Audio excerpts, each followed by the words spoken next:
যেদিকে চোখ যায় ভেরির পর ভেরি। এগুলি আগে ছিল চাষের জমি।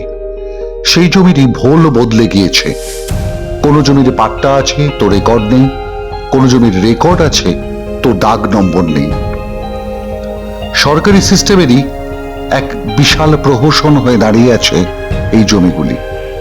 আর ঠিক তাই ডুকরে কাটছে ডুগরি গ্রাম। উত্তর 24 পরগনার বসিরহাট মহকুমার সন্দেশখালীর 1 নম্বর ব্লক। এই ব্লকের সরবেরিয়া আগারহাটি গ্রাম পঞ্চায়েতের ডুগরিপাড়ায় শাহজাহান বাহিনীর বিরুদ্ধে নানান অভিযোগ। সব অভিযোগই দায়ের করা হয়েছে সিবিআই পোর্টালে। কয়েকদিন আগেই সেখানে গিয়েছিলেন সিবিআই আধিকারিকরা, কথা বলেছিলেন এলাকার মানুষের সঙ্গে। তারাই পোর্টালে অভিযোগ দায়ের করেছিল। আর সেই অভিযোগ খতিয়ে দেখতে বৃহস্পতিবার ফের যান সিবিআই আধিকারিকরা। রাজবাড়ী ডুগরিপাড়া এলাকায় গিয়ে কথা বলেন সাধারণ মানুষের সঙ্গে। গ্রামবাসীদের অভিযোগ, সেখানে জমির চরিত্র বদল করে ফেলেছে শাহজাহান বাহিনী। সরকারি তথ্য নষ্ট করে বেনামে জমি দখল করে বেশ কয়েকবার হাত বদলও হয়ে গেছে। আর এই সব কাজ করেছে শাহজাহানের ডানহাত মিজানুর রহমান। সরকারের বিভিন্ন দফতরে অভিযোগ জানিয়েও কোনো লাভ হয়নি।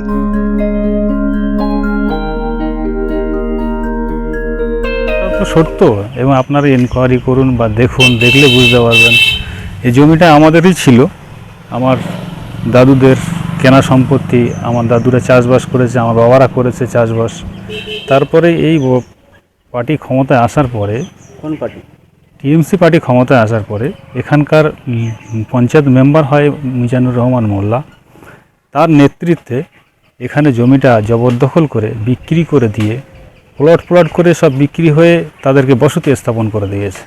কারুর কাছ থেকে 2 লাখ, কারুর কাছে 5 লাখ, কারুর কাছে 8 লাখ, যেখানে যেমনভাবে পেরেছে। আজকে যারা বসে আছে তারা বর্তমানে, আগে যারা ছিল তারা উঠে চলে গেছে, আবার একজনকে দিয়েছে, আবার একজনকে, এইভাবে 2-3টে পার্টে বিক্রি হয়েছে।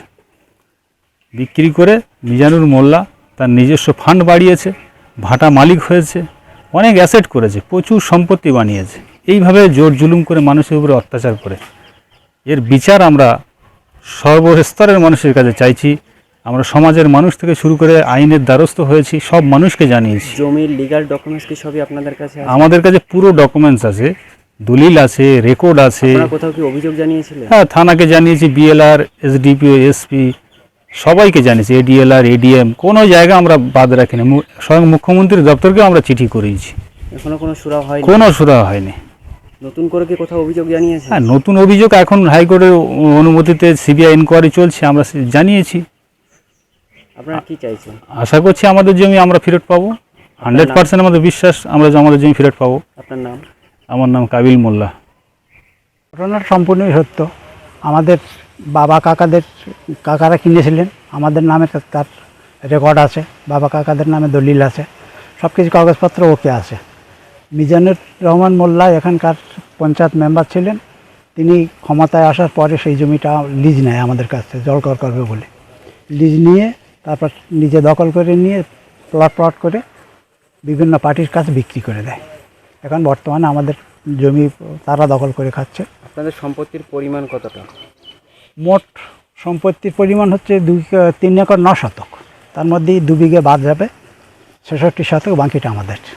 আপনারা কোথাও অভিযোগ জানাননি? আমরা সব জায়গায় অভিযোগ জানিয়েছি, থানায় জানিয়েছি, বিএলআরে জানিয়েছি। তারপর বর্তমানে এখন যে ইডি সিবিআই ইনকোয়ারি হচ্ছে, তাদের জানিয়েছি। আপনারা কি চাইছেন এখন? আমরা চাইছি আমাদের সম্পত্তি ফেরত পাবো, যাতে সেই ব্যবস্থা করা।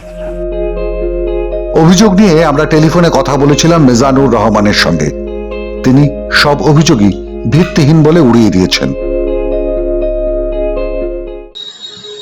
আমি তো কোনো জায়গায় জবরদখল করিনি, সেটা তো আমি কোনো জায়গায় জবরদখল করেছি? ওদের পাট্টা রেকর্ড ছিল। তো অভিযোগ করছে না, সেই জন্যই বলছি। গ্রামবাসীরা কারা করছে ঠিক যে বলতে পারছি না। বলি গ্রামে ওরা তো জমি যারা বসে আছে ওদের তো রেকর্ড পাট্টা আছে, সেসব তো এদিনে দেখিয়েছিলাম ওদেরকে। আচ্ছা, ওরা পাট্টা পেয়েছিল, তারপর রেকর্ডও ছিল ওদের। 30-40 বছর ওরা দখল ছিল। আচ্ছা, এখন এই 17 না 18 সালে এসে মনে হয় রেকর্ডটা কেটে আবার রাইট করেছে। আচ্ছা, কিন্তু এর পাট্টা রেকর্ডটা তো বিএলআর অফিস থেকে দিয়েছে। আচ্ছা। এর আগে বামফ্রন্টের সময় পাট্টা তো তখন তো ওরাই ছিল, আমাদের তো শেষ সময় তো আমরা ছিলাম না, আচ্ছা। অনেক আগের থেকে সব। হুম।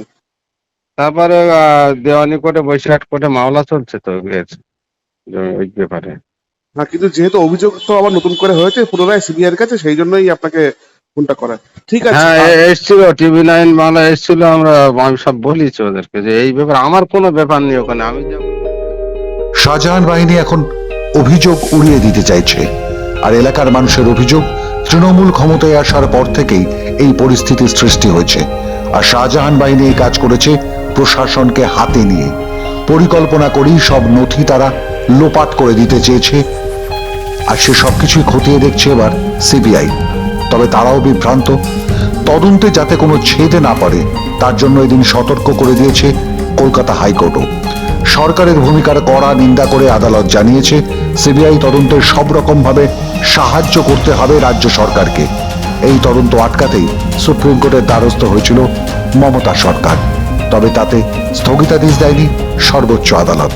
সেদিন একথাই মনে করিয়ে দিয়েছে কলকাতা হাইকোর্ট। আদালতে মুখ পুড়েছে রাজ্যের সরকারের। তবে সরকারের মুখ পুড়লেও অবস্থার কোনো বদল হচ্ছে না সন্দেশখালীর। তাই জমি ফেরতের দাবি জানাচ্ছে তারা। মাধ্যম ব্যুরো রিপোর্ট।